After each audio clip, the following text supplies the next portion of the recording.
அன்பான உறவுகளுக்கு வணக்கங்க. வீடியோக்குள்ள போகிறதுக்கு முன்னாடி உங்கள் பொண்ணான கையால் ஒரே ஒரு லைக்கை மட்டும் பண்ணிடுங்க ஃப்ரெண்ட்ஸ். முடிஞ்சால் ஒரு சப்ஸ்கிரைப் பண்ணி ஒரு கருத்தை தெரிவிச்சிருங்க. இப்போ மலரும் பாக்யராஜும் செம்மையாக என்ஜாய் பண்ணுறாங்க. வீட்டில் செம்மையாக மாமியார் வச்சு செய்கிறாங்க. மதிய இங்கிட்டு என்ஜாய் பண்ணுறாங்க, அங்கிட்டு ரேவதியை வச்சு செய்கிறாங்கன்னு சொல்லணும். இதுதான் விதின்னு சொல்கிறது. ஒரு வீட்டு பொண்ணில் ஒன்று கஷ்டப்படுது, ஒன்று லாபமாக சந்தோஷமாக இருக்குது. இங்கே எப்படியோ மதி விடிய விடிய அந்த பிள்ளைய வச்சு பார்த்துக்குது, மாமியாவையும் வச்சு கவனிச்சுக்கிறது. இன்னைக்குன்னு பார்த்து ஒன்று சொல்லுவாங்க, அழுங்க புழுங்க விரிச்சாலும் அடமலையும் காத்து அன்னைக்குன்னு பிடிச்சிச்சான் அப்படின்னு சொல்லுவாங்க. அது மாதிரி எப்போ பாரு அடிக்கடி வந்துட்டு மலரு மலரு அப்படின்னு வர, ஐயோ அத்தை எந்திரிச்சிட்டாலே அப்படின்ட்டு, அத்தை என்னத்தை வேணும், நீ ஏண்டி வர்ற, நான் மலரத்தானே கூப்பிட்டேன், அதுக்கு தான் முடியலைன்னு சொன்னேன்ல, பாவம் அவங்க, உங்களுக்கு என்ன வேணும் அப்படின்னு சொல்லிட்டு, நான் தைலம் தைக்கணும், எனக்கு முழங்காலுக்கு அவ தான் பிடிச்சி விடுவா, நான் பண்றேன் அத்தை அப்படின்னு அப்படி காலுக்கு தைலம் தைக்குது. என்னடி இது அதிசயமா இருக்கு, நான் கிள்ளி பார்த்துக்கவா அப்படின்னு கிள்ளுது. அப்படின்னு வலிக்க, ஏன் அத்தை என்னாச்சு, இல்ல என்னைக்கு இல்லாத திருநாளா இப்படி விழுந்து விழுந்து பாக்குறியே, என்னடி ஆச்சு, ஒன்னும் இல்ல அத்தை, ஒன்னும் இல்ல, நீங்க உங்களுக்கு நீங்க என்ன வேணாலும் கேளுங்க அத்தை, நான் நல்லவதான் அத்தை. அப்படியாடி, நீ நல்லவள் ஆயிட்டியாடி, அடிய நல்லவளே, நல்லா தேய்ச்சி விட்றேன் அப்படிங்கிற தேய்ச்சி விடுறாங்க. பரவாயில்லையே, இவ வாயில தான் வித்தக்காரின்னு பார்த்தா கையிலையும் நல்லா வித்த வச்சிருக்காளே, மலரை விட நல்லா தான் தேய்க்கிறா, மலராவது மலரை போல மென்மையா தேய்ச்சி விட்டுச்சு. இது மதி அறிவு மாதிரி தீட்டுது, அப்படியே நறுக்கு நறுக்குன்னு தேய்க்க, அம்மாடி போதுண்டி, நீ போய் படுத்துக்கடி, நான் தூங்குறேன் அப்படின்னு தூங்க. ஆமா சுரேஷ் வந்துட்டானா, இன்னும் வரலையா அப்படின்னு சொல்லிட்டு, சரி பார்த்துக்கோ அப்படின்னு படுக்க, கரெக்டாக மணியாக வர்றாரு. காலிங் பெல் அழுத்த கரெக்டாக போயிட்டு கதவை திறக்குதுங்க. ஏன்னா வாசலில் தானே பார்க்குது இந்த பிள்ளை. என்ன அதிசயமா இருக்கு, நீ வந்து திறக்கிற, அம்மா அத்தை தூங்குறாங்க, அவங்களுக்கு கால் வலி, அன்னிக்கு தலைவலி. ஓ, அப்போ உனக்கு மட்டும்தான் ஒரு வலியும் இல்லையா, ஏன் எனக்கு வலி வரணுமா என்ன, நான் அப்படிலாம் சொல்லலை, நீ மட்டும் வந்து திறக்கிறியே, ஏங்க உங்களுக்கு திறந்தது தப்பா, சரி சரி விடு, ரொம்ப பேசாத, உங்ககிட்ட பேசவே கூடாது, என்கிட்ட பேசாம செவத்துட்டு போய் பேச போறீங்களா, பேசிக்கங்க. ஐயோ அப்படின்னு உள்ளுக்க போறாரு. பின்னாடியே போக, என்ன பின்னாடியே வர, இல்ல உங்களுக்கு தோசை ஊத்தி தரட்டுமா அப்படின்னு கேட்க, வேணாம் வெளியில டீ காஃபி குடிச்சிட்டேன். ஹலோ, டீ காஃபிலாம் குடிச்சிட்டு படுக்கக்கூடாது, ஏதாவது வயிற்று பிரச்சனை வந்துடும், நான் 2 தோசை ஊற்றி தரேனே. என்ன ஆச்சரியமா இருக்கு, அதிசயமா இருக்கு, என்னமோ இன்னைக்கு விழுந்து கவனிக்கிறேன். சச்சா அப்படிலாம் சொல்லலை, நீங்கள் கை கால் முகத்தை கழுவிட்டு வாங்க, நான் தோசை ஊற்றி வைக்கிறேன். ஆச்சரியமா இருக்கு, அன்னிக்கு தலைவலின்னு இப்போ தானே சொன்னேன், ஓகே ஓகே, போய் தோசை ஊற்றுறாங்க. அப்போ கரெக்டாக மாமியார் வருது, சுரேஷ் வந்துட்டியா, ஆமாம்மா அப்படின்னு சொல்லிட்டு கேளு, அத்தை என்னத்தை வேணும், என்னடி ஓரம்புலையும் போக விட மாட்டேங்கிற, இல்லை அவர் தோசை கேட்டிருக்காரு, இப்போ வந்துடுவார், நீங்கள் வெளியில் உட்காருங்களேன், ஃபேனை போடுவோம், இந்த லைட்டை போடுறேன் அப்படின்னு எல்லாத்தையும் போட, என்னடி வெளியில் உட்காந்தா புழுக்கமாக இருக்குன்னு கொஞ்ச நேரத்துக்கு முன்னாடி சொன்னேன், இன்னைக்கு என்னடா இப்போ என்னடா இப்படி மாற்றி சொல்கிறேன், அத்தை அதான் அவர் வந்துட்டார்ல, பேச்சு துணைக்கு இருந்தா புழுக்கம்லாம் தெரியாது, உட்காருங்க அப்படின்னு உட்கார வச்சு தோசையை ஊற்றி வந்து கொடுக்குது. சட்னி உடனே செஞ்சு கொடுக்க, டேய் மலரு, டேய் சுரேஷு, என்னம்மா இன்னைக்கு என்னடா அதிசயமா இருக்கு, ஆமாம்மா எனக்கே அதிசயமா தாம்மா இருக்கு, டேய் உன் பொண்டாட்டி பத்தி தானே சொல்ற, ஆமாம்மா எப்படா சொல்ற, இல்ல வந்து கதவை திறக்கிறா, அத்தைக்கு முடியல தூங்குறாங்க, அண்ணி தூங்குறாங்க, உனக்கு தோசை ஊத்தி தரட்டுமான்னு கதவை திறந்து விடுறா, எப்படிம்மா, அதே தாண்டா எனக்கும், தைலமெல்லாம் தேய்ச்சி விட்டானா பாத்துக்கையேன், அப்ப ஒருவேளை இவன் நல்ல வளர்த்த இருப்பாளோ, தெரியலம்மா, எதுக்கு காரியமா பண்றான்னு தெரியலையே, சரி விடு, எது பண்ணாலும் சரி நல்லதுதானே இப்ப நடந்துக்கிறா அப்படிங்கிற. தோசை வருது, 2 தட்டுல 2 தோசை, ஏய் எனக்கு எதுடி தோசை, அத்தை அப்படிங்கிற, பார் நான்லாம் சாப்பிட்டா ஒரு வாட்டி சாப்பிட்டதோட அவ்வளோதான், எனக்கு எதுக்கு இப்போ தோசை அப்படிங்கிற, அத்தை அவர் சாப்பிட்டோன்னு அந்த தோசையை எடுத்து வைக்கிறத, ஓ அப்படியா, சரி சரி அப்படியே சிரிச்சுட்டு போகுது.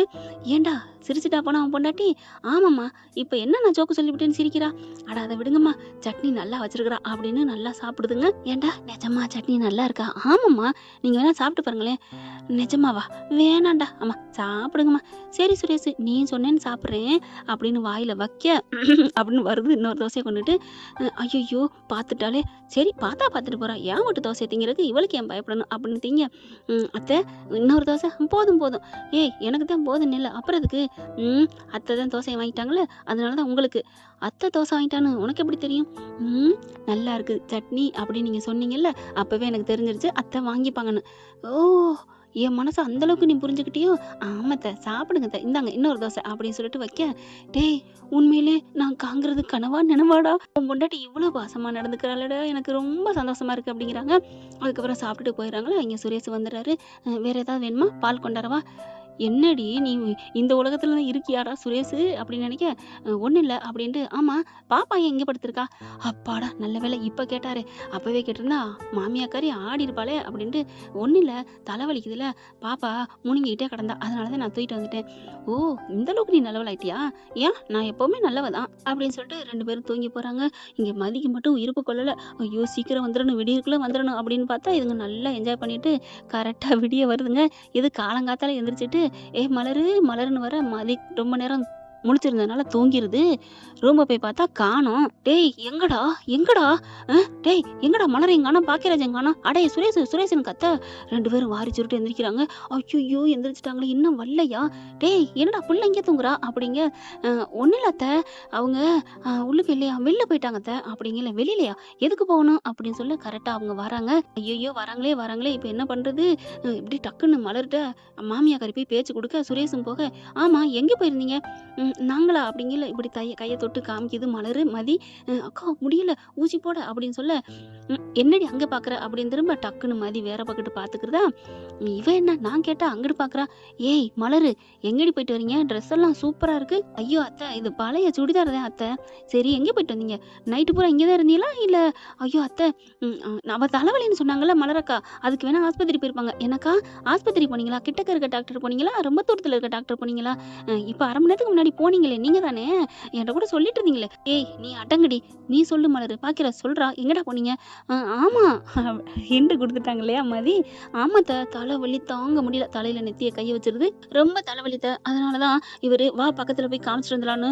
ஒத்த தலைவலி இருக்கக்கூடாதாமே, கொஞ்ச நாள்ல அப்புறம் ரொம்ப இதாகி உயிரே போயிருமாமே. ஐயோ அப்படியா மலரு? ஆமாத்த அப்படிங்கல. நான் அதனாலதான் ஆஸ்பத்திரிக்கு போயிட்டு வந்தோம் அப்படி சொல்ல, எனக்கு என்னமோ நீ ஆஸ்பத்திரிக்கு போன மாதிரி தெரியலையே. ஆஸ்பத்திரிக்கெல்லாம் நீ அப்படியே கல்ல குடுமையை கட்டிக்கிட்டுல போவ, நீ இப்படி மேக்கப் அதுவும் தலையெல்லாம் பூ வச்சிருக்கிற, தலைவலின்னு படுத்திருந்தவ பூவெல்லாமா வச்சுட்டு படுத்திருப்ப, உடனே அத்துல போட்டிருப்ப அப்படிங்கல. இல்லத்த நீங்க வாங்கக்கா, அத்தை நீங்க உட்காருங்க, உங்களுக்கு என்ன சட்னி வேணும் அப்படின்னு மறுபடியும் கூப்பிட. ஏய் நில்லுடி எங்கடி போயிட்டு வந்தீங்க? டேய் பாக்கியராஜ் உண்மையை சொல்லு, பாப்பாவை இவகிட்ட விட்டு எங்கடா போகணும்? ஆஸ்பத்திரிக்கு போறான்னு என்கிட்ட தான் விட்டுட்டு போனாங்க அத்தை. ஆனாலும் மாமியார் கண்டுபிடிச்சிருது. நீங்க இல்லடி ராத்திரி முழுக்க எங்க போனீங்க? வண்டி ஓ வண்டி இல்ல வேற ஆள் வண்டி, என்னடா நடக்குதுங்க? பாக்கியராஜ் ஒரு கட்டத்துக்கு மேல, ஆமாம்மா இப்ப என்னம்மா வெளியில தான் போயிட்டு வந்தோம், அவ பிறந்த நாளுக்கா போதுமா? அட்ட பாவீங்களா அப்ப நடிச்சீங்களா? அடியே மதி, நேத்து பூரா காட்டுல மழை பெஞ்சிச்சே, அது நீ பண்ற சதியா? அத்தை நான் என்ன அப்படி தப்பு பண்ணிட்டேன்? அக்காவை காப்பாத்தினியோ? இல்ல அவ பாவம் சந்தோஷமா அக்கா இருக்கட்டும் தான். சுரேஷ் சொல்லுங்களேன். சுரேஷ் எனக்கு ஆசையா இருந்துச்சு, அதான் நான் உங்க அண்ணன் கூட தானே போயிட்டு வந்தேன் அப்படிங்கல. அம்மா விடேம்மா, எப்படா என்கிட்ட சொல்லிட்டு போறது இல்லையா? நான் ஒருத்தி எதுக்குடா இருக்கேன்?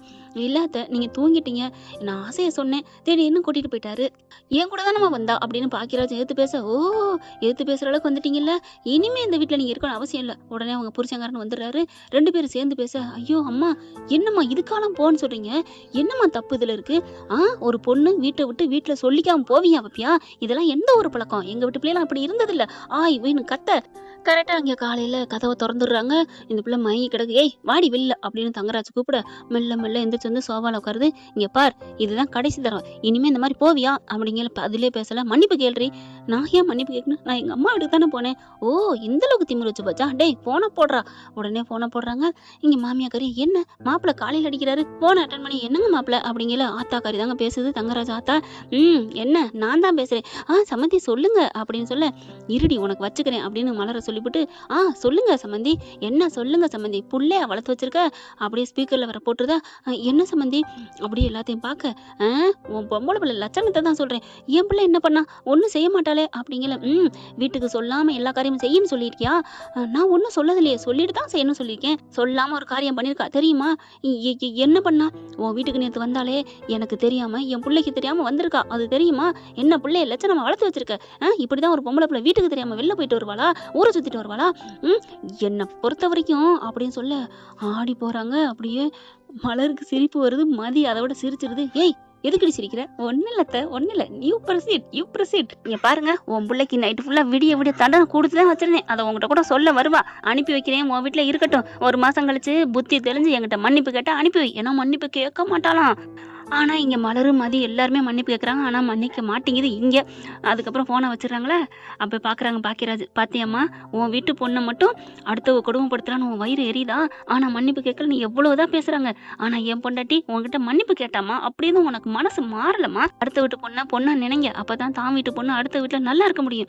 மாமியார்னால ஒண்ணும் பண்ண முடியல. என்னமோ சொன்னீங்க. பொண்ண அப்படி வளர்க்கணும், இப்படி வளர்க்கணும்" அப்படின்னு மதி செம்மையா பஞ்ச் டயலாக் விட்டுட்டு போகுது. சுரேஷ்னால ஒண்ணுமே சொல்ல முடியலங்க. இங்க அப்படியே சுரேஷ் அம்மா என்ன பண்ணுது, தலையில கை வச்சுட்டு உட்காருது. போச்சே, இப்ப என்ன பண்றது? என் புள்ள வீட்டுக்கு வர்றாளா? கரெக்டா பெட்டி படிக்கையோட வருதுங்க ரேவதி. அம்மான்னு கட்டி பிடிச்சி அழுகுறாங்க. மலரும் மதி ஆறுதல் கொடுக்குறாங்க. என்ன ஃப்ரெண்ட், இப்படி போக வாய்ப்புகள் இருக்கு. என்னன்னு போனாலும் மாமியார் திருந்துங்கிறீங்களா? அதெல்லாம் திருந்தாத ஜென்மங்க. இந்த பத்தி உங்களுக்கு பிடிச்சிருந்துச்சுன்னா உங்க பொண்ணான கையால ஒரு லைக்க போட்டு சப்ஸ்கிரைப் பண்ணி ஆதரவு கொடுங்க அன்பு உறவுகளே. Thank you friend. இந்த வீடியோ உங்களுக்கு பிடிச்சிருந்தா தயவு செய்து லைக் பண்ணுங்க. இன்னும் அப்டேட்ஸ்க்காக சேனலை சப்ஸ்கிரைப் பண்ண மறக்காதீங்க. நம்ம கிட்ட இருக்க எல்லா சேனல்ஸோட லேட்டஸ்ட் வீடியோ அப்டேட்ஸ்க்காக மேல ரைட் சைடுல காட்டுற லிங்கை கிளிக் பண்ணி வாட்ஸ்அப் குரூப்ல ஜாயின் பண்ணுங்க. உங்களிடம் விடைபெறுவது நான் உங்கள் மெஹர்.